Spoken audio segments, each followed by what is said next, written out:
शिवकाळात नांदत होती सुखात सारी प्रजा, जेव्हा माझा शिवाजी राजा छत्रपती शिवाजी महाराज झाला. एका सार्वभौम राज्याची घोषणा करत छत्रपती शिवाजी महाराजांचा राज्याभिषेक झाला.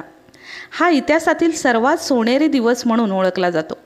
रायगडावर ज्येष्ठ शुद्ध त्रयोदशी शालिवाहन शके 1596 म्हणजेच 6 जून 1674 रोजी महाराजांनी गागा भट्ट यांच्याकडून आपला राज्याभिषेक करून घेतला. राज्याभिषेक सोहळ्यासाठी 32 मन सोन्याचे सिंहासन बनवून घेण्यात आले होते. एक भव्य दिव्य असा हा डोळे दिपवून टाकणारा महाराजांचा राज्याभिषेक सोहळा पार पडला. रयतेला आपल्या हक्काचा राजा मिळाला. त्या दिवसापासून महाराजांनी शिवराज्याभिषेक शके सुरू केले आणि शिवरायाचे चलन जारी केले.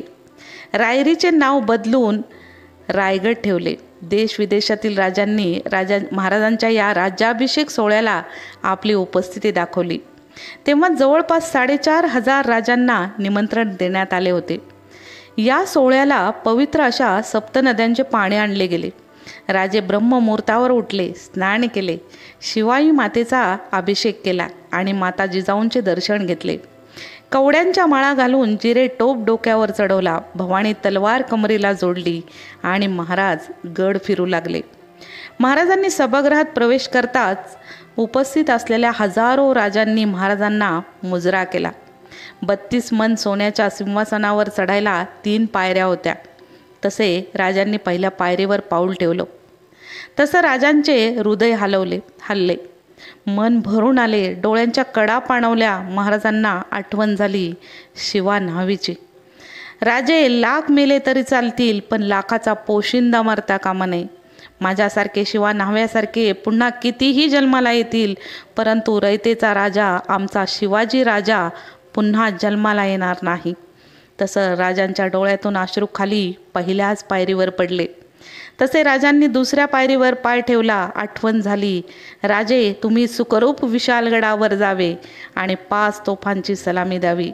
जोपर्यंत माझे हे कान तोफांचा आवाज ऐकत नाहीत, तोपर्यंत तुमचा बाजी आपला देह ठेवणार नाही. तसं राजांचे डोळे पुन्हा डबडबले. तशाच जड पावलांनी राजांनी 3ऱ्या पायरीवर पाऊल ठेवले. तसे राजांना आठवण झाली तानाजी मालुसरेंची. राज आधी लगीन कोंडाण्याचं, मग माझ्या रायबाचं. जगलो वाचलं तर लेकराचं लग्न थाटात लावी, नाहीतर तुम्ही आहेसच की माझ्या लेकाचं मायबाप समजून तुम्हीच लग्न लावून द्या. तसं राजांना अश्रूचा बांध फुटला. सिंहासनाकडे अश्रूंनी भरलेल्या नजर टाकली. ज्यांच्यामुळे मी आज सिंहासनावर बसणार, ती माझ्या जीवाभावाची माणसं माझ्या सोबत आज नाहीत. या सर्वांच्या आठवणीने राजांचे हृदय भरून आले. अश्रूंना वाट मोकळी करत राजे सिंहासनाकडे पाहू लागले. तेथे उपस्थित हजारो लोकांना समजेना महाराजांना काय झालं. आज एवढा आनंदाचा दिवस. रयतेच्या मनात असलेला अनाथ झालेल्या आमच्यासारख्यांना आज बाप भेटणार. आपले राजे आज रयतेचा राजा होणार. स्वराज्यासाठी राजेंबरोबर हजारो मावळ्यांनी आपलं रक्त सांडलं. त्यांचं स्वप्न पूर्ण आज होणार होतं. याच आठवणींनी मात्र राजांच्या डोळ्यातून अश्रू थांबत नव्हते. तेव्हा जवळच उभे असलेल्या मदारी काका राजेजवळ आले. राजेंना विचारले, राजे आज आनंदाचा सोहळा आणि तुमच्या डोळ्यात अश्रू?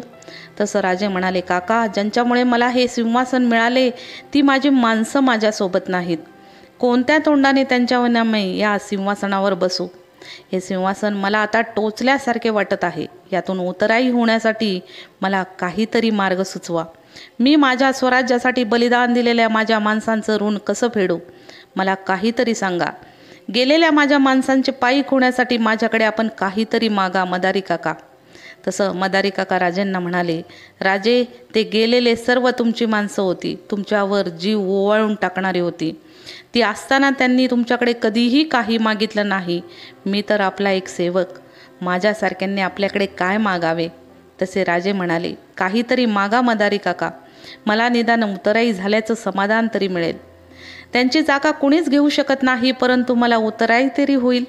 त्यावर मदारी काका म्हणाले, जर राजे मी एक सेवक म्हणून आपल्याकडे एक मागणं मागतो.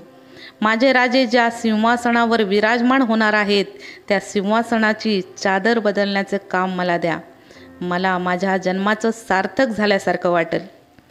प्रौढ प्रताप पुरंदर महापराक्रमी रण धुरंदर क्षत्रिय कुलवंतास सिंहासनाधीश्वर हिंदवी स्वराज्य संस्थापक राजाधिराज योगीराज पुरंदराधीशपती महाराजाधिराज महाराज श्रीमंत श्री श्री श्री छत्रपती शिवाजी महाराज की जय.